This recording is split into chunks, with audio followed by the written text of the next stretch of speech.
भगवान कृष्ण का जीवन मनोरंजक कहानियों से भरा हुआ है। उनके पूरे जीवन की तरह उनका जन्म भी एक मनोरंजक कहानी है। तो आओ बच्चों, आपको सुनाते हैं श्री कृष्ण के जन्म से जुड़ी कहानी। यह बात द्वापर युग की है, जब धरती पर अधर्म का बोझ बढ़ता जा रहा था। राक्षसों ने धरती पर हाहाकार मचा रखा था।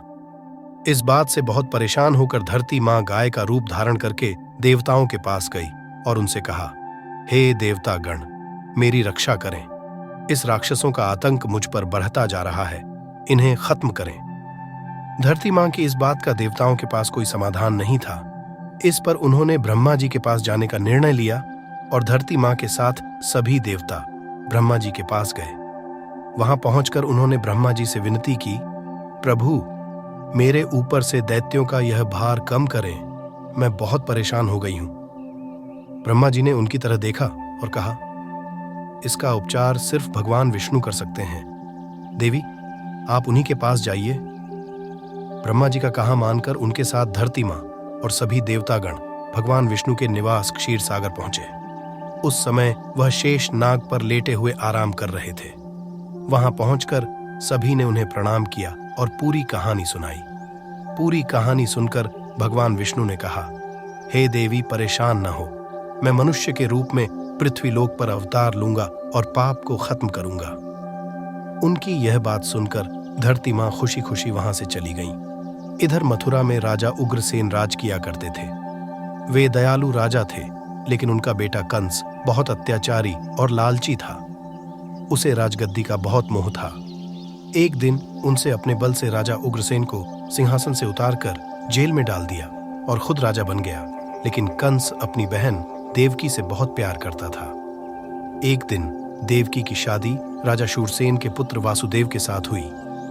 शादी के बाद जब कंस देवकी को विदा करने लगा, तभी आकाशवाणी हुई कि देवकी की 8वीं संतान उसका वध करेगी। इतना सुनते ही कंस के पैरों तले से जमीन खिसक गई और उसने देवकी और वासुदेव को जेल में डाल दिया। इसके बाद वह सोचने लगा कि देवकी की 8 संतानों में से कौन से नंबर का पुत्र मेरा वध करेगा। इस असमंजस के कारण उसने देवकी की सभी संतानों को मारने का निर्णय लिया। एक एक करके उसने देवकी की 6 संतानों को एक चट्टान पर पटक कर मार डाला। भगवान विष्णु की योजना के अनुसार शेषनाग देवकी की 7वीं संतान के रूप में जन्म लेने वाले थे। जब देवकी 7वीं संतान से गर्भवती थीं, तो देवताओं और भगवान ने तरकीब से उनका गर्भपात करवा दिया।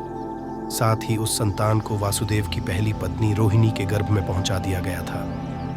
बाद में इस संतान को श्री कृष्ण के बड़े भाई बलराम के रूप में जाना गया। इसके बाद भाद्रपद के कृष्ण पक्ष की अष्टमी को रोहिणी नक्षत्र में देवकी की 8वीं संतान ने जन्म लिया। उसके जन्म लेते ही सारे सैनिक अपने आप सो गए। देवकी और वासुदेव की हथकड़ियां खुल गईं और जेल के दरवाजे भी अपने आप खुल गए।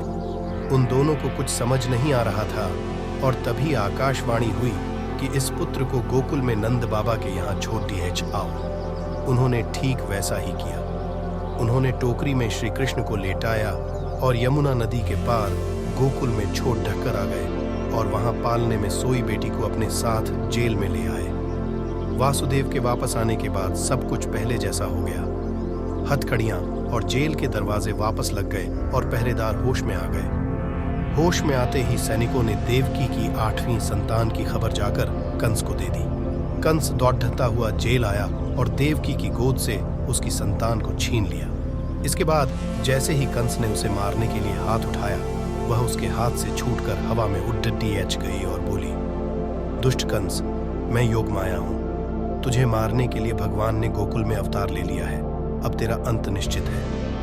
इसके बाद श्री कृष्ण को मारने के लिए कंस ने कई राक्षसों को गोकुल भेजा, लेकिन कोई उनका बाल भी बांका नहीं कर पाया। अंत में उन्होंने कंस का संहार किया और मथुरा को उसके आतंक से आजादी दिलाई।